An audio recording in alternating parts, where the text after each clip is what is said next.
24 Angler. There we go! 13 Angeltage. Never surrender. 4 Gruppen. 3 Zielfische. Yes! Eine Finalrunde an einem unbekannten Ort. Yes! Und ein Pokal. Der YPC Bank 2022 wird präsentiert von Hearty Rice, Feel the Difference, Scotty Just Grill Anywhere und LMAB. Every great story starts with a cast. Hallo liebe Zuschauer und herzlich willkommen zur 3. Folge des YPC Bank 2022. Wie in der letzten Episode angekündigt, geht es heute noch nicht mit Gruppe A weiter, denn wir zeigen euch heute und am kommenden Sonntag zunächst den ersten Angeltag der Gruppe B. Als Gruppenkopf gesetzt war Herbert Ziereis. Der Raubfischguide aus Oberbayern kam im YPC schon häufiger sehr weit, doch nach Final- und Halbfinalteilnahmen fehlt ihm noch der ganz große Wurf. Herbert startet für Moby Softbaits, einer jungen Firma aus Hessen, die in Deutschland umweltfreundliche Gummiköder entwickelt und produziert. Die schwedische Marke Headbanger Lures, die in Europa und Nordamerika für einzigartige Raubfischköder bekannt ist, schickt ebenfalls einen YPC-Veteranen ins Rennen. Der Franzose Frédéric Julien kam bei seinen ersten YPC-Bank-Teilnahmen immer mindestens eine Runde weiter. Wir sind gespannt, ob Fred diesen Trend fortsetzen kann. Die Schweizer Brand Bullseye Fishing, vor allem bekannt für extrem hochwertige Routen, wird erneut von ihrem Inhaber Markus von Euff repräsentiert. Markus schied im YPC 2021 mit der höchsten Punktzahl aus, die ein Gruppenvierter je hatte. Angeln kann er zweifelsohne, kommt diesmal auch das nötige Glück dazu, um seine Rotenschmiede eine Runde weiterzubringen? 4 YPC-Teilnahmen stehen für Luis Mendes zu Buche und obwohl der Dortmunder nie deutlich schlechter war als seine Gegner, reichte es bisher nicht für ein Weiterkommen in die nächste Runde. Luis startet diesmal für das Raubfischzentrum, einer Firma, die Angelboote und passendes Zubehör zum Hobbyfischen und Wettkampfangeln vertreibt. Wir sind gespannt, ob Luis' Hartnäckigkeit unter der neuen Flagge endlich belohnt wird. Erstmalig ist der größte Angelgerätehersteller der Welt, die japanische Firma Shimano, beim YPC mit einem Angler vertreten und auch, wenn man es denken könnte, für ihren Schützling Christopher Jung ist es nicht das YPC-Debüt. 2018 war der Angel-YouTuber bereits in einer Sendung dabei. Er schied damals knapp gegen Bene Götzfried aus. Diesmal soll es mindestens eine Runde mehr werden. Der japanische Hardbait-Hersteller Usuri schickt mit dem Belgier Sami Mohib einen sehr versierten Uferangler an den Start. Barschangeln ist seine größte Leidenschaft. Ob der gelernte Krankenpfleger seine Fähigkeiten bei seiner YPC-Premiere auf die holländischen Turniergewässer übertragen kann? Das Los hat ergeben, dass Markus, Herbert und Sami heute im Nordwesten, also in Zone 2 fischen, Luis, Fred und Christopher im Nordosten, also in Zone 3 angeln.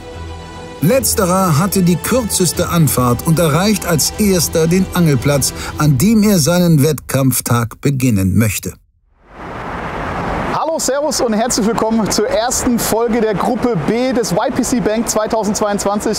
Mein Name ist Christopher vom Team Shimano und im Gegensatz zu den anderen, die wahrscheinlich noch im Auto sitzen, sind wir schon am Spot, denn wir hatten eine kleine Planänderung. Ich habe heute Morgen mir die Wasserstände und Wasserzuflüsse angeschaut und habe gesehen, dass die großen Flüsse, an denen wir hier in Zone 3 angeln dürfen, keinerlei Strömung haben. Und im Training hat sich einfach gezeigt, wenn da keine Strömung ist, dann stehen die Fische wirklich komplett vereinzelt und man muss wirklich sehr lange werfen, um an den den Zander zu kommen. Das ist hier hoffentlich anders. Wir haben hier im Training gut gefangen. Deswegen haben wir hier schon Dropshot montiert. Es geht in wenigen Minuten los. Ich bin mega gespannt. Ihr hoffentlich auch. Vielleicht fangen wir hier gleich den ersten Fisch.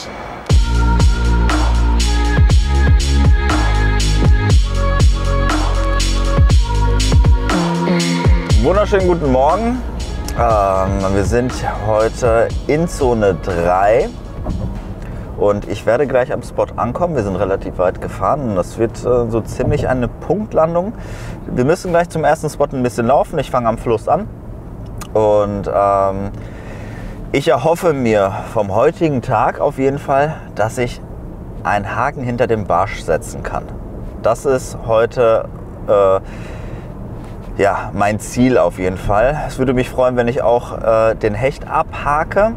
Da meine Spots aber gegen Mittag hin etwas besser sind, habe ich gesagt, fange ich am Morgen 1-2 Stunden auf Zander an, um so ein bisschen die Zeit totzuschlagen, um dann an meine Hecht- und Barstellen zu fahren. Also drückt mir die Daumen, wir sind gleich am ersten Spot und dann heißt es kurz Vollsprint für den Kameramann und mich. Und ja, hoffentlich spielen die Fische mit. Ein bisschen besser als die letzten Tage, hoffe ich. Ich bin richtig heiß. Ich freue mich, dieses Jahr wieder dabei zu sein beim YPC. Das Training war nicht sehr einfach, aber das hört ihr jedes Jahr von allen Teilnehmern und am Schluss kommen doch immer gute Fische. Drückt mir bitte die Daumen, dass es heute klappt. Zuerst soll es auf Hecht und an der nächsten Stelle wäre der Zander im Fokus. Okay guys, welcome to the YPC first episode of Group B. I start now in a polder where I caught some good pikes during training. So I hope guys you will soon see a big pike on the net. Let's go, only 2 minutes left. Hello folks, so this year I'm team headbanger. So I'm going to fish with some new lures, you might not know them all. And yeah, new day, new hope. There's a lot of good anglers in my around me, and I hope I will make in the first half to go further. Training has been super tough, but hey, we all know how to fish. We know the fish are there, so let's go. Erster Wurf YPC 2022. Drückt mal die Daumen und hoffentlich klappt das, was ich vorhabe. First cast guys, wish me luck. First cast. Punkt 8 Uhr, drückt mir die Daumen. Der allererste Wurf. Luis hat noch nicht einmal mit dem Fischen begonnen. Da gibt es bei der Konkurrenz bereits die ersten Fischkontakte.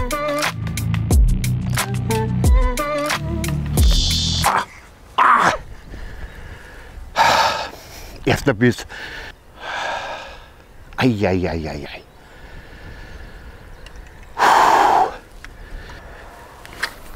Scheiße. Ah, Biss. Aber ganz vorsichtiger. Im ersten Wurf gleich ein Biss, ich werde verrückt. Aber nur ganz, ganz vorsichtig auf den Schwanz gehackt. Ha, da fragt man sich schon wieder, gell, warum der nicht hängt ist. It's a very good sign. No fish on the first cast. So, wir sind am Spot angekommen. Es ist leider kurz nach 8. Deswegen muss ich mich ein bisschen beeilen. Im Training lief hier dieser Köder ganz gut. Das ist der King Louis in 10 cm in der Farbe Bugs Pumpkin. Gefischt am 18 Gramm Kopf. Wir fischen hier am Fluss mit ordentlich Strömung. Leider auch ein bisschen Wind heute. Und mein Plan ist es jetzt natürlich hier an der ersten Stelle ein Zetti zu fangen. Eieiei, jetzt bin ich aber echt aufgeregt. So, der YPC geht in die nächste Runde.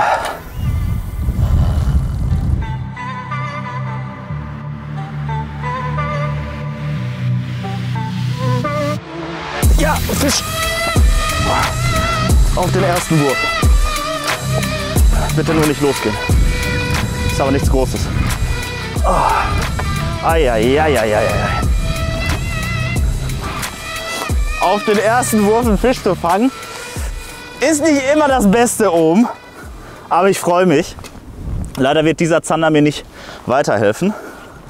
Aber das zeigt schon mal, dass wenigstens ein paar Fische am Spot sind. Köder ist schon ab. Den kleinen, den brauche ich nicht messen. Der darf jetzt zurück ins Wasser. So. Das war ja mal effektiv. Jetzt müssen wir nur noch an der Größe ein bisschen schrauben. So now guys, I'm starting with a soft lure, with a perch shad on 14 centimeters because it was like the best weapon during training in these polders.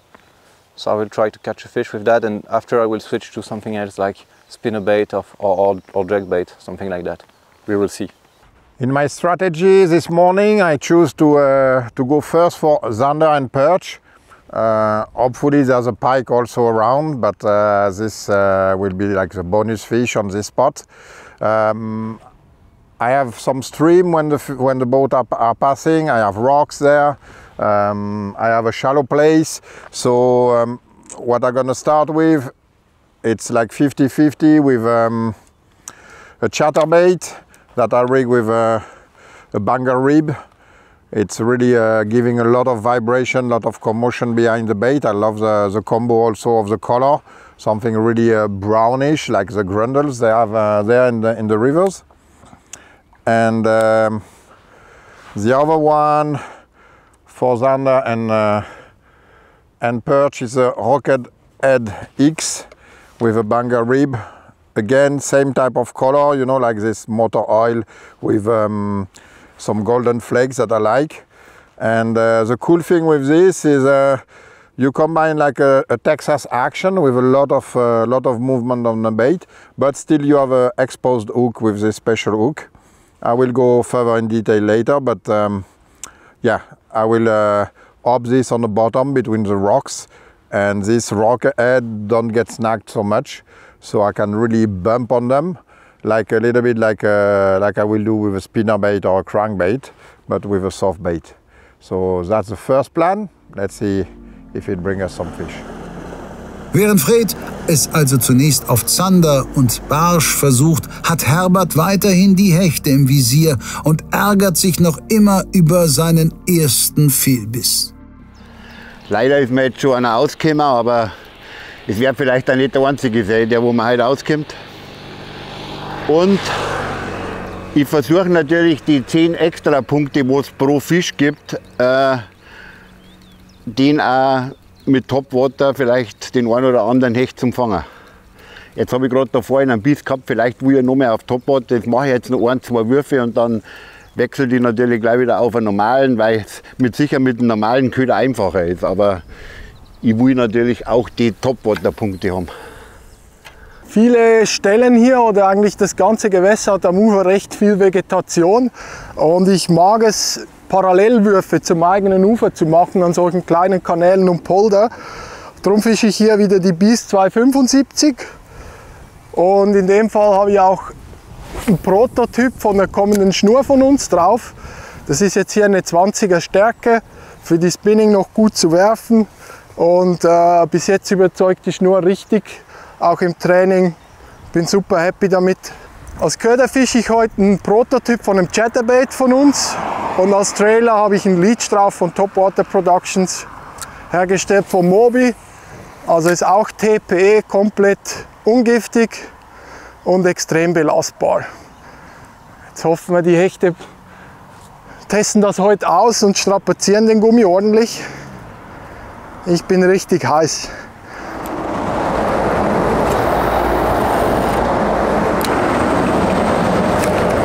Wieder einen Biss gehabt.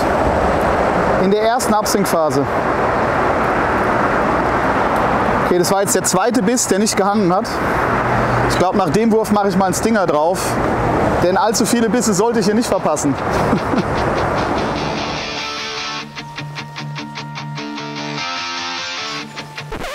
Miss it. Fuck. I need to chill a bit. I hooked it too fast, guys, too fast. First fish of the day. I went it like really too fast. Should have waited like 1 second so he take it more deeply. It was a small one, but still. Maybe someone already caught a fish. Let's see that. Oh no, still good.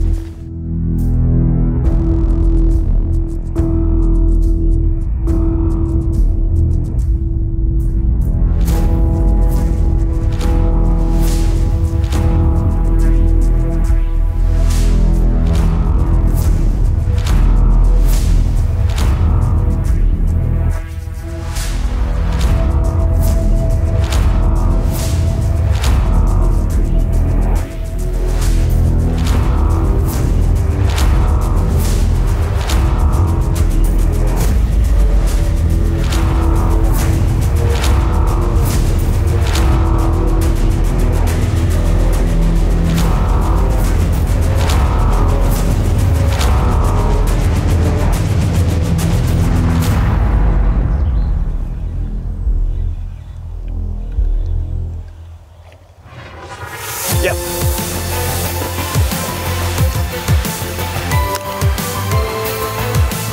Good one. Good one. Good one. Yeah, good one. Fuck. Fuck. Yes. Yes. Yes. Yes. First fish, guys. So happy, it's already a good one. So let's measure it. First I will remove the bait, not to hurt myself. Yeah. 49, but the camera. 89. Camera guy. 89, not 49. Yeah, 89, sorry. So good for you, 89? Yeah. Okay, let's release it. Quick release, guys, and let's go back fishing. Perfect.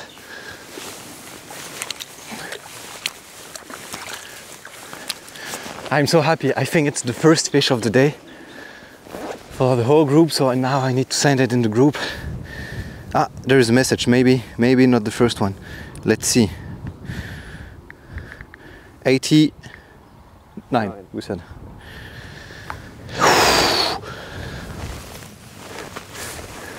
I'm so happy, guys. You cannot imagine how happy I am with this first fish. Really a good one. In these polders, I'm using a prototype of the Rodfather 2.0. So it's a heavy one. I think it's go to 42 grams. And with loose, like a strong one, it's the Super Duty. And I use the perch shot 14 centimeters. It always works well for me in the polders this size, and yeah, a small pike craft with stuff with 5 grams. It's enough because it's not really deep. There's like not more than 60 centimeters of depth, so it's clearly enough. Let's go, guys.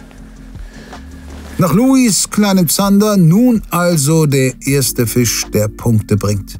Mit 89 Zählern holt Sami sich logischerweise die Tabellenspitze. Es dauert nicht lang, bis die Konkurrenz den Fang zur Kenntnis nimmt. Sammy hat den ersten Fisch gefangen. Direkt 15 Minuten nach Start. 89er Hecht. Glückwunsch. 89er Hecht für Sami, fettes Petri. Er hat einen sehr selbstbewussten Eindruck gemacht, hat auch gesagt, das Training gut lief. Er war seit der Eröffnung da. Ich denke, das war nicht der letzte Fisch von ihm heute. Ja, leider ist es jetzt passiert am ersten Spot. Habe leider einen Köder verloren. Deswegen mache ich mir jetzt nochmal die gleiche Farbe drauf. Wieder den Bugs Pumpkin kombiniert mit einem schwarzen Monkey Hook in der Größe 4.0. Das ist genau die richtige Größe für einen 10er Gummifisch. Wie ihr seht, steht der Haken auch schön ab. Das bietet euch die Möglichkeit, besser den Fisch zu haken. Zusätzlich ist es bei diesen lackierten Köpfen so, dass man unterhalb noch mal einen kleinen farblichen Akzent hat. Und das ist quasi ein Aggressionspunkt, den die Räuber wahrnehmen, wenn sie den Köder folgen. So, die erste Buhne ist abgefischt. Ein Fisch kam raus, direkt beim ersten Wurf, aber leider ein kleiner. Ich werde jetzt insgesamt 4 Buhnen abfischen. Aber immer nur ein paar Würfe auf jeder Seite, ganz schnell, und dann ist die erste Stunde schon rum und dann geht es zum nächsten Spot. Aber jetzt heißt es erstmal Zander. Ich habe jetzt angefangen mit der Prop.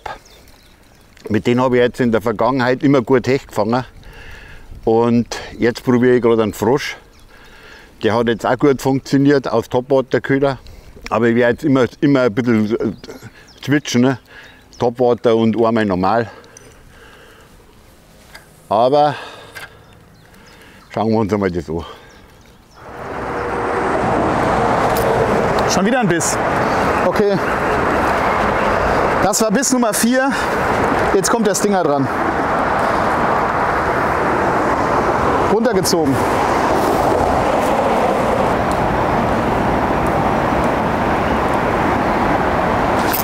Ah, mit Stinger.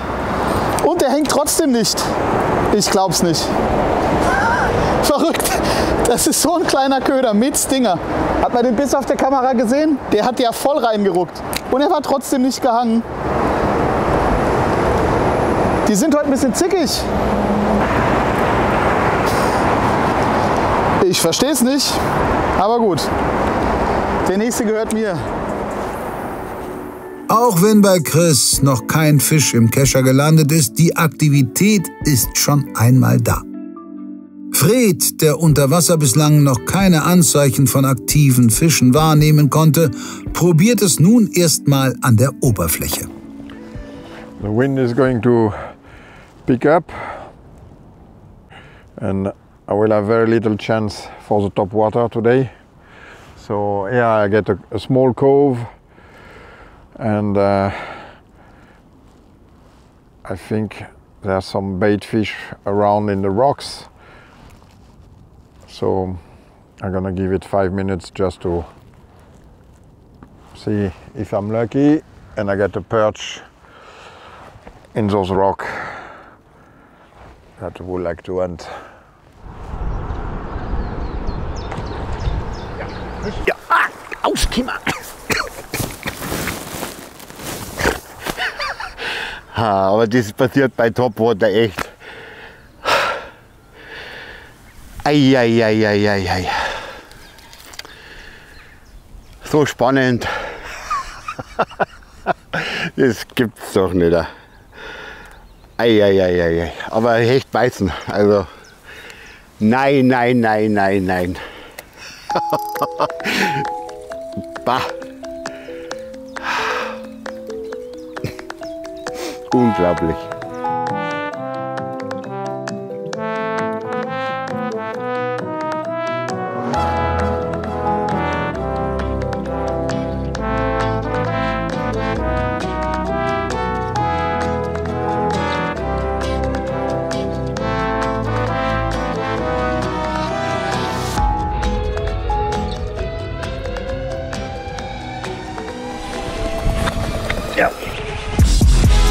Yeah, fish. Smaller one, I think. Smaller one.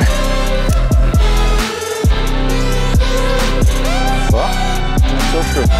Still good. Still good fish. Yeah.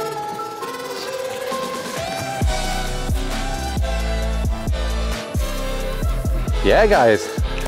No Schneider.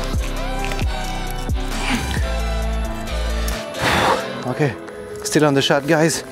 Let's see how long it is. 72, right? Okay, smaller one, but still good catch. Let's release it.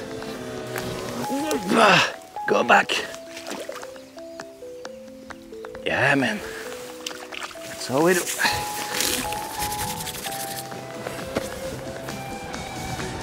Let's roll.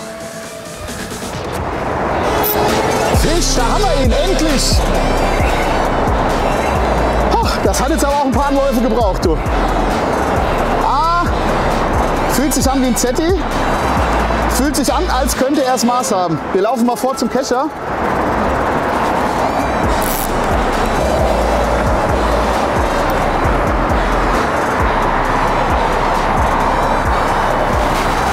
Opa. Jetzt dürfen wir hier nur nicht runterfallen. Das ist nämlich hier ein bisschen rutschig. So, ab hier machen wir einen kurzen Sprint. Sind dann am Kescher. Yes, da haben wir den ersten Fisch. Jetzt ist die Spannung ein bisschen von mir abgefallen. Den vermessen wir gleich. Gucken wir mal. 45, 46 würde ich mal schätzen. Kleine Flasche Wasser. Machen wir das Ding schön nass. Und dann gucken wir uns mal den kleinen Zetti an.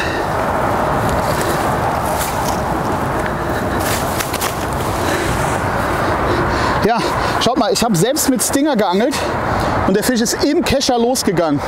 Also super vorsichtig gebissen, die Jungs. So, wie viel hat er? Vorne liegt er dran. Hier sind wir bei 48,5. 49 Punkte. Was sagt der Kameramann dazu? Gut? Sehr gut. Dann darf der wieder zurück und wir fangen hoffentlich gleich noch ein. Sami bekommt den zweiten Hecht in den Kescher und festigt seine Führung. Und endlich kann auch Chris einen Biss verwerten. 49 Zentimeter bringen 63,7 Punkte und Chris den zweiten Platz. Jetzt dürfen wir die frohe Botschaft verkünden. 49er Zander. Oh, und wir sehen gerade, ich war gar nicht der Erste. Sami hat schon richtig abgeräumt. 89er Pike und 72er. Oh, das sind starke Fische. Da muss ich jetzt aber einiges nachlegen, dass man da mithalten kann. Petri, Sami. Meine Hose piept. Sami hat nachgelegt. Nochmal ein Hecht 72. Und der Christopher hat noch einen Zander mit 49. Also es wird gefangen. Ich hoffe, dass die Hechte hier bei mir auch bald in Schwung kommen. Und viel Zeit werde ich hier nicht mehr investieren. Ich wechsle ja dann recht bald zum Zanderangeln. Aber es wäre natürlich ein super Gefühl, wenn man schon ein Hecht im Gepäck hätte, bevor man dann an den Zander geht. Ich bleibe optimistisch. Ich weiß, dass hier Fische drin sind. Mein Köder ist in der Lage, Hechte zu fangen. Und ich habe es auch schon geschafft. Also könnte durchaus möglich sein, dass ich hier noch ein Hecht fange.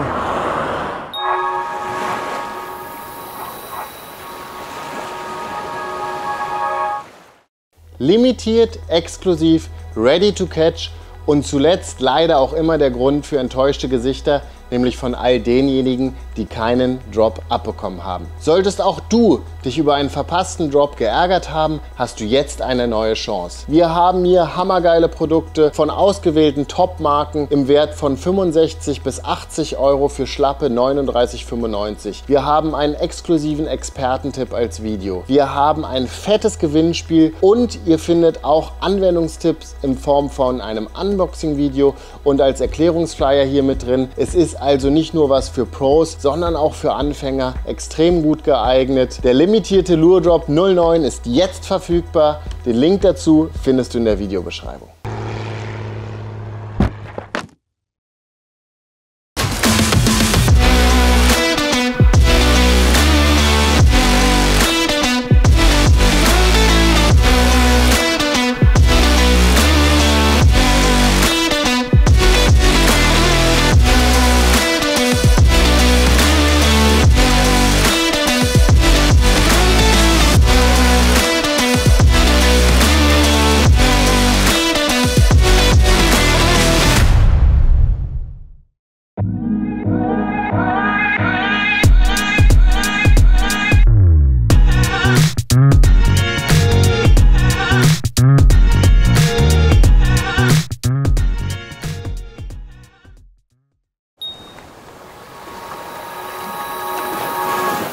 An dem Spot sieht man gerade, hier ist ein richtig großer Strömungskanal. Der andere Bereich ist richtig ruhig und ich habe jetzt insgesamt 45 Gramm dran an Dropshot und komme gerade so runter. Das heißt, Jiggen wird hier echt schwer. Wir haben aber auch gemerkt, dass die Zander beißen, wenn wir den Köder kurz auf der Stelle halten. Deswegen fische ich hier Dropshot, mache nur eine Kurbelumdrehung, sodass der Köder einen kleinen Sprung macht und durch die Strömung schlägt der Schwanz schon von ganz alleine und auch gerade eben hat der Fisch in der Ruhephase gebissen. Ich lasse den Köder so 1-2 Sekunden stehen. Das sollte ausreichen, dass die Zander den Köder fokussieren und attackieren können. Ja, dann machen wir einfach ein bisschen Strecke und gucken, wo sie denn hier genau in der Strömung stehen. Eieiei, das ist Wettkampf. Unerklärlichen Gründen beim Ausschmeißen der Köder weg. Also man sagt ja immer, das darf nicht passieren und du musst ja da vorbereitet sein und alles, aber ihr könnt es mir glauben, ich habe 100% gestern auf die Nacht die Angel alles neu gemacht, habe es jetzt nochmal getestet und es fliegt einfach der Köder davon. Unglaublich. Kurzen Wurf hier rüber noch zur Strömungskante.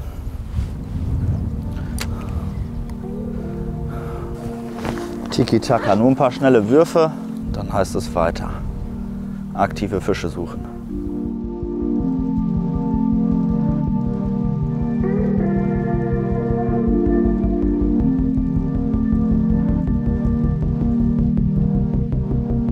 Das bringt Glück. Immer wenn man selbst am Essen ist, beißen die Fische. Diesmal hat es der Kameramann übernommen für mich. Der hat schnell sich einen Snickers gekrallt. Und dann kriegen die Fische natürlich auch direkt Hunger. Ich glaube, das ist wieder einer mit ähnlichem Kaliber. Den müssen wir hier noch schnell um die Ecke drillen, dass wir davor zum Keschern kommen. Wir gucken mal, gleich sehen wir ihn. An der Strömung verkaufen die sich hier immer richtig gut. Ja, das ist wieder ein kleiner, aber der könnte das Maß haben.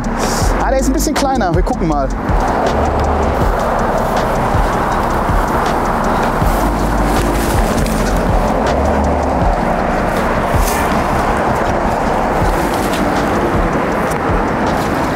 Da haben wir ihn eingenetzt, den kleinen. Komm hoch mit dir. Das wird sehr, sehr knapp. Nee. Doch. 42. Punktlandung. Naja, fast halber Millimeter drüber. Genau 42. Das kleine Teilchen hier. Schick mir mal bitte deine Uroma vorbei.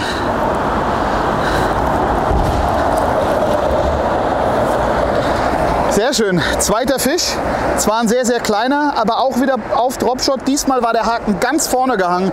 Also wirklich vorsichtig gebissen.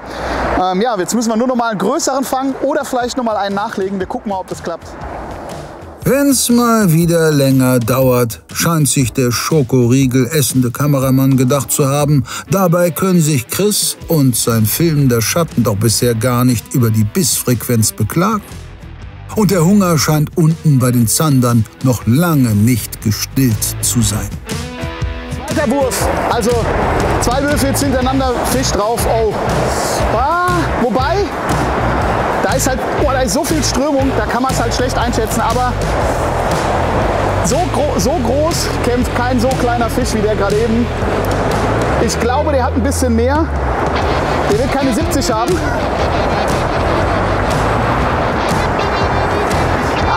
Vielleicht über 50, wir gucken mal. Geil, geil. Er verkauft sich auf jeden Fall schon mal gut. Er verkauft sich, oh, jetzt verkauft er sich sogar sehr gut hier unten. So, jetzt geht es wieder hier auf die Rutschpartie. Hier ist so rutschig, da machen wir einen kurzen Abstecher. Einmal den langen Kescher her. Einmal das Ding hierher, Kelle drunter und drin ist das Ding. Das ging jetzt flott. Das ging flotter als erwartet, aber geil. Ich habe ja vorhin Stinger dran gemacht, weil die ganz vorsichtig beißen. Guckt mal an, wo der Haken hängt. Also viel knapper geht wohl nicht, ne? Und frei ist er.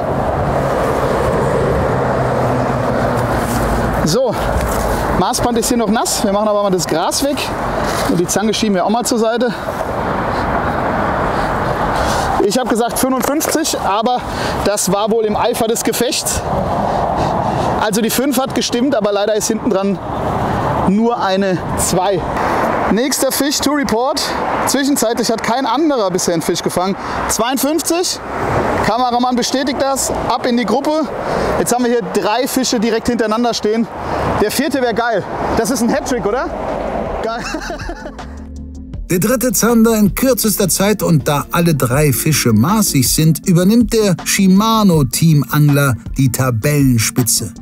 Luis hatte nach dem kleinen Zander im ersten Wurf keine weiteren Fische vermelden können und macht am Fluss ordentlich Strecke.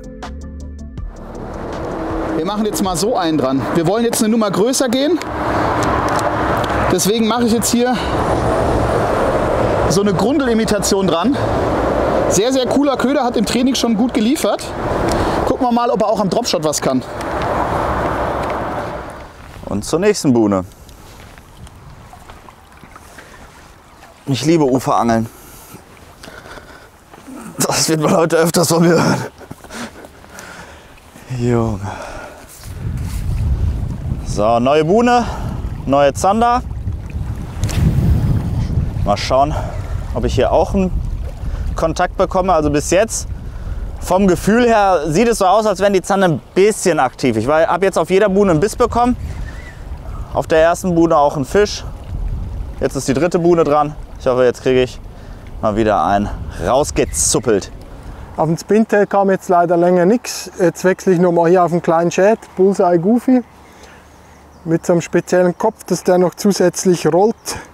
Und unten noch ein Spinnerblatt dran. Also viel hilft viel. He? Vielleicht. Und wenn da drauf nichts kommt, dann werde ich nochmal auf Hardbait wechseln. Aber irgendwann müsst jetzt oder dürft jetzt der Hecht schon mal zuschnappen. Difficult when you have no bite.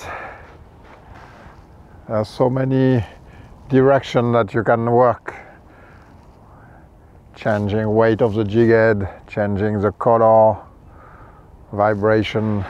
I tend to rotate. I was leaving myself 1.5 hours on this spot, and I try to be precise, fishing heavy, first aggressive, then a little bit light, less aggressive, natural color for a while, and then finishing with bright color to give it a try. And we will do the same on the next until we get some kind of information. That's something you should definitely try, really to focus on having a strategy when you go fishing, even on weekends. You will get more information about the fishing and hopefully getting more fish. Fisch!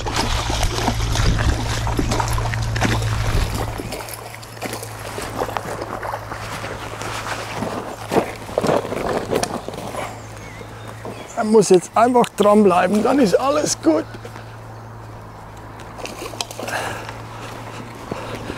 Der ist klein. Oh, klein, aber mein. Richtig klein. Aber ich glaube, der könnte sogar das Maß haben. He? Wir gehen schnell in die Wiese, dass dem Fisch nichts passiert. Schauen wir mal, ob er das Mindestmaß hat. Ich glaube, das sollte er gerade schaffen. Ja, das hat er doch. Drehen wir nochmal hier Kopf nach unten, dass das alles seine Richtigkeit hat. 55,5. Gibt 56. Da machen wir jetzt auch nicht lang rum. Ich gebe dann auch noch ein Statement, weil bei der Wärme die letzten Tage ist besser für den Fisch, wenn er wieder gehen darf. Schon mal eine Erleichterung. Der erste Fisch ist auf der Liste. Leider recht klein, aber ich will mich gar nicht beschweren. Es fischt sich immer entspannter, wenn schon was auf dem Zettel steht. Ich wollte jetzt voller Stolz hier meinen Fang melden und werde hier schon wieder mit anderen Fischen konfrontiert. Christopher ist anscheinend am Zanderspot, der hat nochmal nachgelegt, 42 und 52. Dickes Petri, Christopher. Jetzt schreibe ich auch mal was. Hecht, 56, senden. So, jetzt nochmal Daumen drücken. Ich nehme lieber 1,6 Meter als 56. Das war meine Meldung. Nicht, dass schon der nächste wieder nachgelegt hat, aber es wird erstaunlich gut gefangen. Ich habe ja ein bisschen was gehört von der Gruppe A. Und gestern war es anscheinend nicht so gut. Das Wetter war auch räudig. Aber es ist doch insgesamt ein gutes Zeichen, dass die Fische heute aktiv sind, dass gefangen wird. Das gibt mir Zuversicht für meine späteren Stellen. Und hier haben wir nochmal den Übeltäter. Goofy in 13 cm, das ist jetzt von der Farbe her ein Prototyp, den Gummi gibt es so, aber diese Farbe Motor Oil noch nicht, demnächst im Handel. Markus hat nicht Unrecht, bislang beißen die Fische ganz gut. Nach 3 Zandern für Chris und 2 Hechten für Sami steht der Schweizer mit einem Hecht nun also auf Platz 3. Herbert konnte bislang noch keinen Fang am Polder vermelden und überdenkt seine Köderwahl. Na. Also mit so einem Schatter bei den 10 Gramm kann man da gar nicht angeln. Keine Chance. Das ist auch ein ganz raffinierter Köder von Topwater Production. Den kann man mit hinten bestücken, mit was für ein Bladel, was man will. Da gibt es dann also einen richtigen Plopperschwanz oder einen Twisterschwanz, wo ich den ersten bis jetzt gehabt habe. Jetzt probiere ich es einmal mit einem Spinnerbladel hinten dort. Schaut eigentlich total verführerisch aus. Und der läuft natürlich auch extrem flach. Schauen wir mal, ob das geht. Aber ich glaube, dass das vom Kraut her gehen müsste. So, auf die letzte Buhne geht's jetzt. Und dann sind ja, knapp Stunde 20 Zanderangeln vorbei. Also eine Buhne noch. Und dann hoffe ich, dass ich das Kapitel Zander für heute abschließen kann. Okay guys, so now I don't want to spend too much time on this boulder because I have other spot to fish today, plenty. So I fished first with a soft lure because I did not want to make too much noise for the fish and just catch the one who are willing to bite quite easy. But now we will go back and I will cast again with this big lure from Yozuri. So I will jerk it, and as you can see there is some flash when you move it, and it makes some pretty loud noise. So we will try to catch one more pike with this one, and after we go.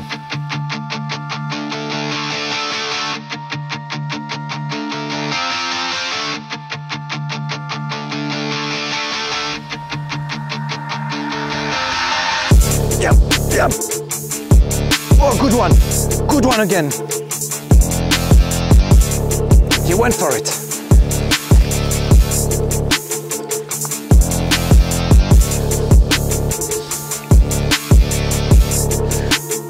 He went for it like 2 times.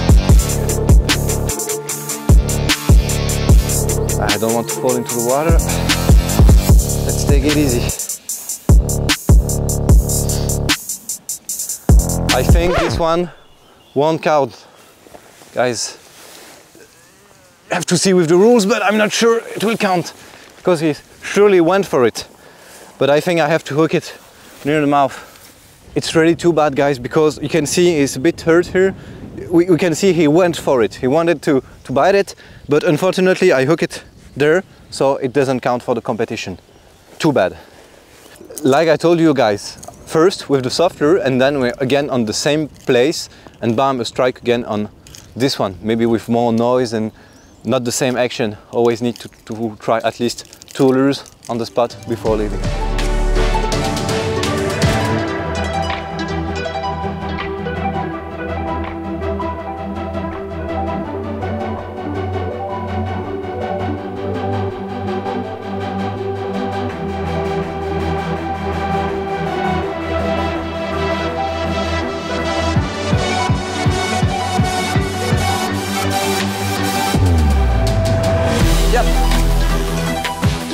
Oh, good one. I think it's a good one, guys. Yeah, better than the last one. Up. Oh, come on, please. Please. Strong fighter.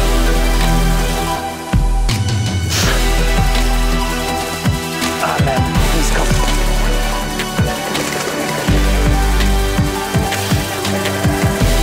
Go for it.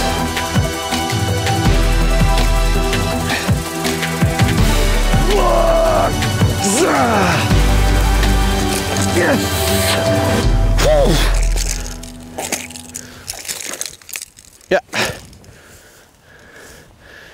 already unhooked. 84, right? Yes. Because it's more than 0.5. Yes. Okay. 84 pike. Thanks so much. A good pike again. Not the biggest, but still really, really good. I'm really happy with this start because I think the other guys didn't caught for now. So it's really a good start, and I'm really less stress for the rest of the day. Let's release this beauty.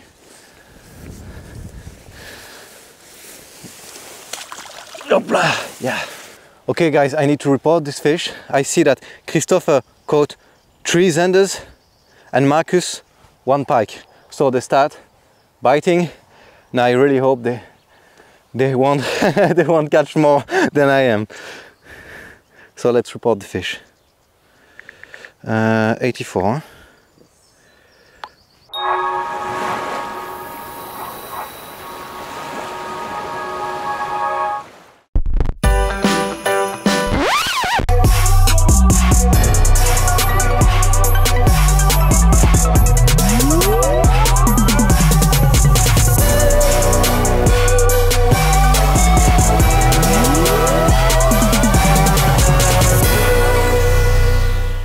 Lure-Lock.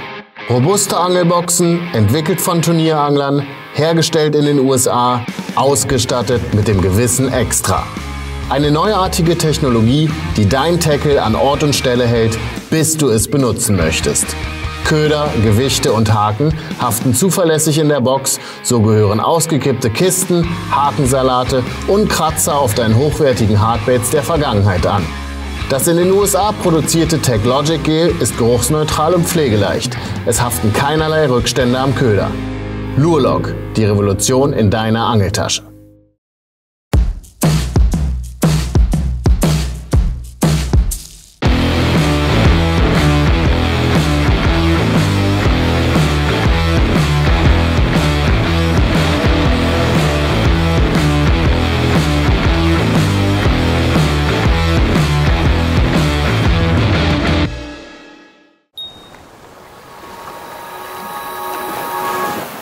So guys, like I told you, you always need to go with 2 kinds of lure.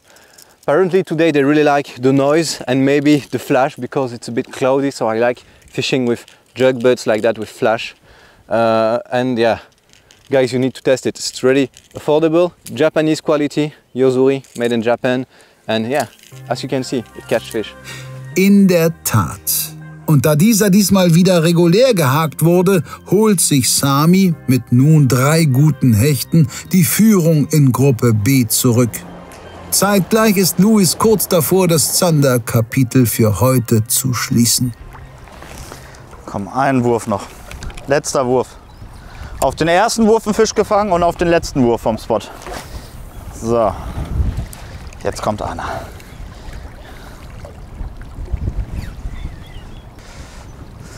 Leider nein, leider gar nicht. Das war das Zanderangeln für mich. Ich werde jetzt einen Spotwechsel machen und auch auf eine neue Fischart. Wir haben jetzt genau 1 Stunde 6 hier gefischt am Spot und jetzt heißt es für mich Mission Pike, Hecht. Und wie ich gerade so sehe, wurden ein paar Fische gefangen. Christopher, der hat auf jeden Fall 3 Zander gefangen, sehr gut. Um die 50. Markus hat auch seinen ersten Hecht und Sammy hat mittlerweile, ja, ich glaube 3 Hechte, nicht schlecht. Vielleicht sind die Hechte ein bisschen aktiver. Das gibt mir natürlich Hoffnung jetzt für meinen Hechtspot. Also, schnell Sachen packen und dann mit Warnblink-Anlage und Highspeed zum nächsten Spot. Sami ist on fire, die Hose hat schon wieder gepiept. Boah, Sami hat einen fetten Hechtschnitt, 89, 72, 84. Félicitations, mon ami, Sami.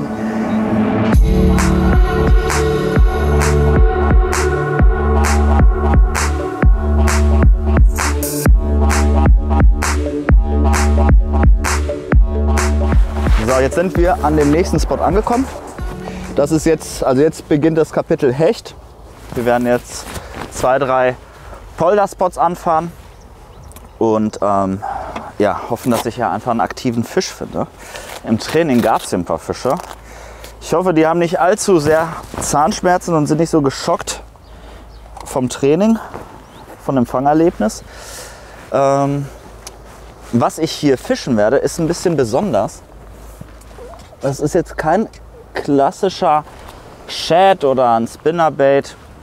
Es handelt sich um dieses hässliche Dinglein. Das ist ein Mausimitat und wir fischen hier an Poldern. Drumherum sind viele große Felder und natürlich kreuzt auch mal eine Maus oder eine Ratte einen Poldergraben. Und das versuchen wir heute mit diesem schönen selbstgebauten Köder einmal zu imitieren. Ja, eine Maus, die quasi den Polder einmal überquert. Ich werde wahrscheinlich nicht mit der Weißmaus jetzt starten. Wir haben heute einen bewölkten Himmel. Deswegen nehme ich jetzt einen Köder, der ein bisschen besser wahrnehmbar ist, also was Dunkleres, weil natürlich der Himmel ist hell. Die Maus erkennen sie dann nicht so gut von unten, wenn sie die sehen. Da schnappe ich mir doch jetzt eine Maus mit einem Braunton. Und das Coole bei diesen Mäusen hier ist auch, dass sie noch mal so einen kleinen Rattenschwanz am Ende haben. Das ist die Theorie. Und wie der Köder im Wasser aussieht, zeige ich euch gleich, denn das ist wirklich crazy. Als erstes, bevor ich den Köder auswerfe, muss ich dafür sorgen, dass das Fell vollgesaugt wird mit Wasser. Denn dadurch wird der Köder erst schwer, sodass ich ihn auch schön auswerfen kann mit meiner Hechtrute. Ich muss dafür sorgen, dass ein bisschen auch die Luft aus dem Fell entweicht. Aber das sieht schon gut aus. So, Bremse ist zu. Auf geht's.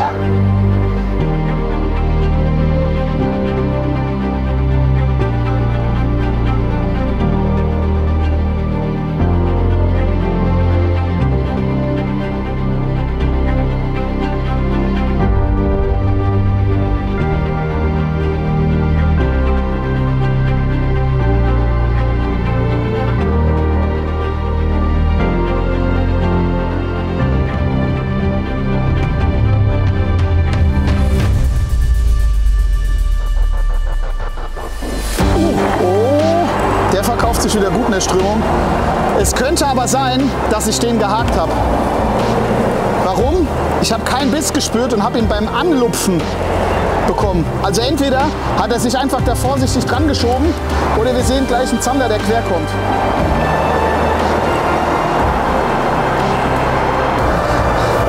Oh, das wird hier immer rutschiger von Fisch zu Fisch. Einen kurzen Spurt zum Kescher. Das Ding runter. Sehr gut, da haben wir ihn drin. Der 4. Zetti. Und diesmal sogar ein bisschen besser, würde ich sagen. Der könnte diesmal die 55 haben. Wir gucken mal. Ich hatte ja gerade eben gesagt, ich habe keinen Biss gespürt. Der war ganz vorsichtig. Schaut mal an, wo der Stinger hängt. Der Stinger hängt ganz, ganz vorne im Maul. Das heißt, der Fisch hat das Ding quasi nur so angenuckelt.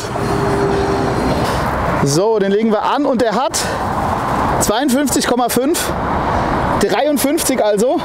Mit 53 zwar der größte Zander, immer noch kein Riese, aber wir haben die Zander zumindest schon mal voll. Wir versuchen jetzt aber noch mal einen größeren Fisch zu fangen und den abzugraden.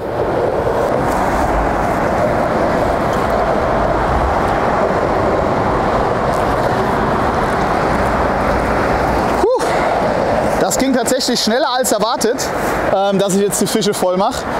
Ich würde jetzt gerne noch ein paar größere Zander fangen. Probiert es jetzt noch mal ein paar Minuten. Wir schauen mal, was rauskommt. Weil gerade der 42er, den kann man, wenn man 10 cm mehr Zander fängt, dann hat man ja schon 13 Punkte mehr. Und so ein 52er, ich glaube, da könnte noch so einer stehen. Denn gerade eben die zwei Fische hintereinander hatten auch die Einheitsgröße. Wird vielleicht also der gleiche Schwung Fische sein. Wir gucken mal, ob wir also noch einen größeren fangen können. Oh, mittlerweile wurden noch mal Fische gefangen. Markus hat einen 56er Hecht gefangen und Sami noch einen 84er. Wow! Damit hat er ja einen 80er Hechtschnitt. Das ist einiges an Punkten. Da komme ich mit meinen 52er Zander oder 40er Zandern nicht dran. Jetzt reporten wir aber erstmal den 53er und gucken dann, dass wir noch einen größeren fangen. Ah! Wieder ein Biss gehabt. Aber was für ein!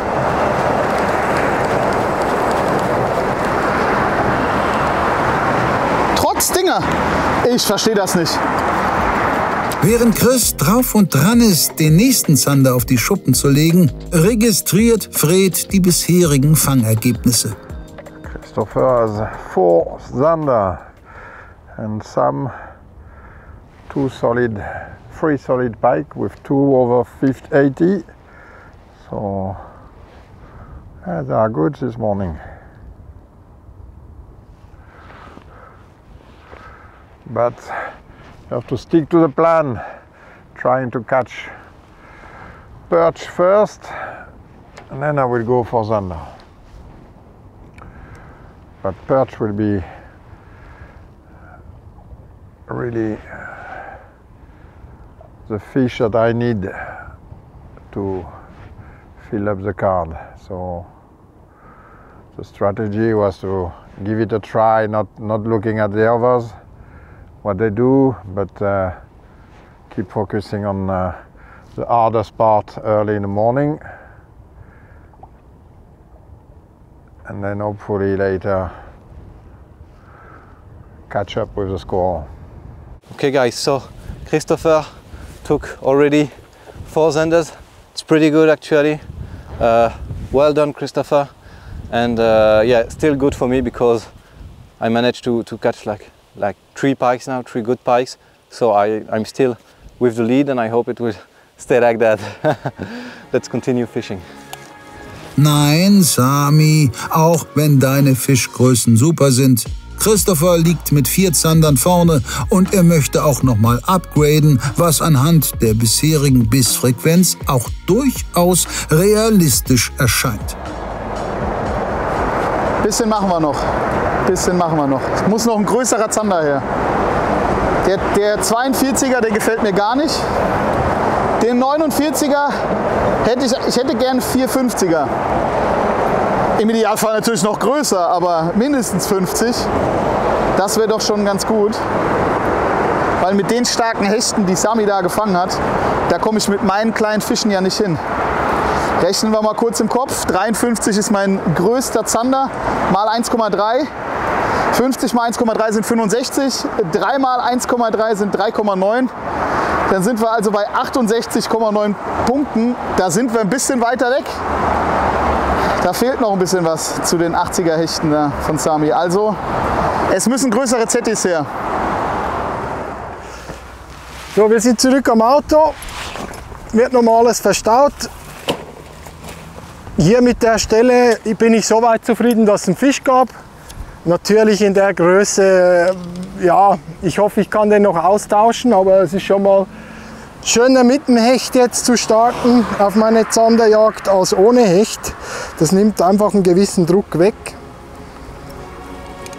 Und ja, wie gesagt, ich bin absolut zufrieden jetzt mit dem Fisch.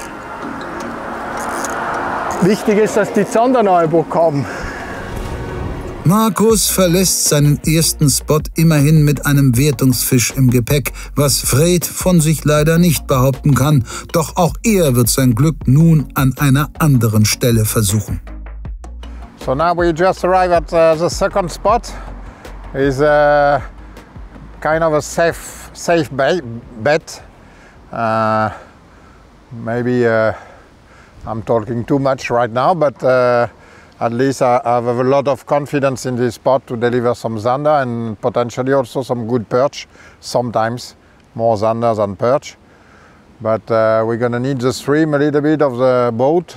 So in between boats we're gonna fish around. Boring technique, but very efficient. The fish tend to hide in holes under the quay. And just walking and dragging your bait along the bottom like this, very often it pays off. So between 2 opening of the gates, that's what I do a little bit, walking around and trying to see if there's a fish or two, and especially the perch, they tend to hide next to these walls. Maybe I get the lucky punch. I think this one is turning. Yes, yes. No. No. Oh, man.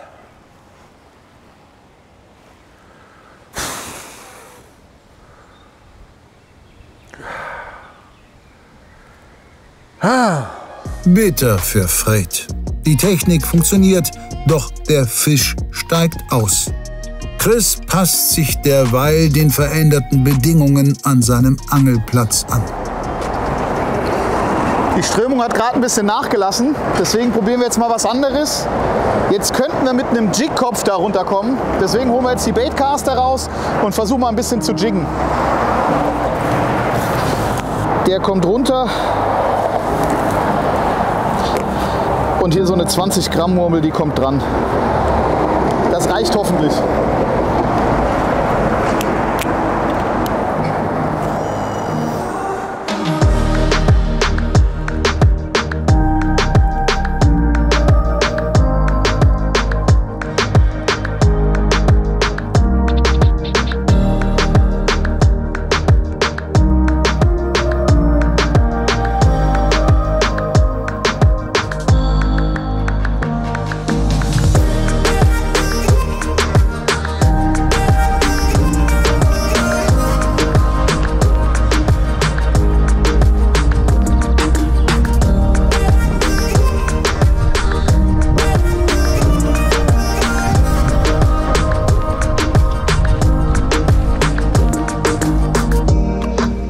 Ersten Hecht, Gott sei Dank.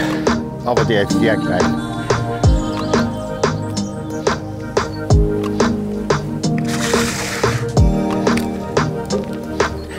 Den ersten Hecht fühlt sich gut an. Der man gleich wieder rein.